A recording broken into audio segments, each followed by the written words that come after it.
Long before his birth, a devout man foretold a great destiny for Bernard, the third of 7 children, ensuring he would receive a most careful education alongside his 5 brothers.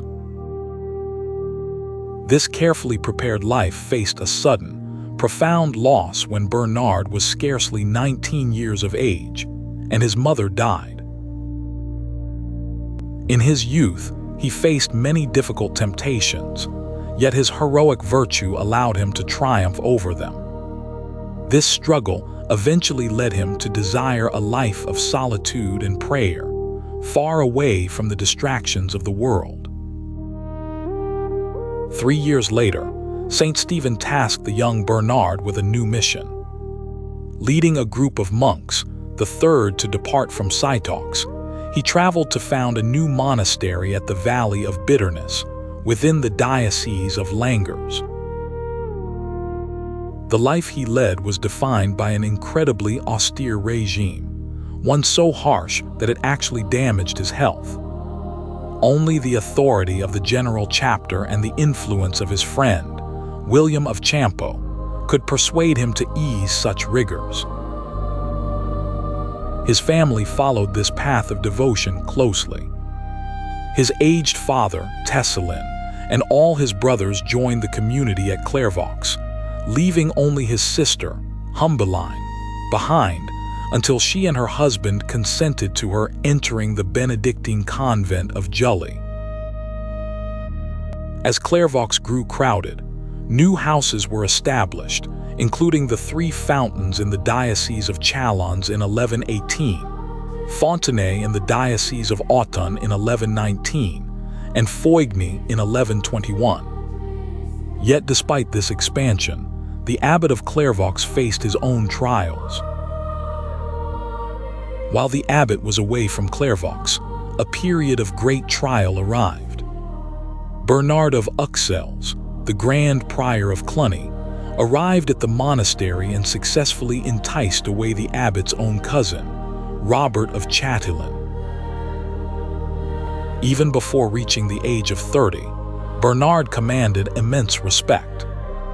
His words were met with profound attention, particularly when he spoke of restoring original fervor and strict regularity to the various monastic orders. This influence grew as he threw his support behind Innocent II, helping the Pope gain recognition from the great Catholic powers. Traveling to Italy, Bernard helped settle the nation's unrest, reconciling Genoa with Pisa and Milan with both the Pope and Lateran. Following the wishes of the emperor, the Pope traveled to Liege to discuss the safest route back to Rome. It was there that Lateran was scheduled to receive the imperial crown directly from the hands of the Pope. That same year, Bernard stood beside Innocent II at the Council of Reims, acting as the Pope's trusted oracle. He later traveled to Aquitaine, where he successfully moved William, the Count of Poitiers, away from the cause of Anacletus. In 1132, Bernard joined Innocent II on his journey into Italy. At Cluny, the Pope ended the dues paid by Clairvaux to that famous abbey, sparking a bitter 20-year dispute between the white monks and the black monks. By May, the Pope entered Rome supported by the army of Lateran. However, feeling unable to resist the followers of Anacletus, Lateran retreated beyond the Alps, leaving Innocent to seek refuge in Pisa in September 1133. As he placed the sacred host upon the paten during communion, he walked toward the church door where William stood. Pointing to the host, he warned the Duke not to despise God even as he despised his servants. He remembered how the city of Milan had been misled by the ambitious Archbishop Anselm. Because of this deception, he refused the Archbishopric of Milan and eventually made his final return to Clairvaux. Feeling finally secure within his cloister, Bernard turned his attention back to his writing. He applied himself with renewed vigor to the creation of the pious and learned works that would later earn him the title of Doctor of the Church. The passing of his peers served as a somber reminder that his own time was drawing near.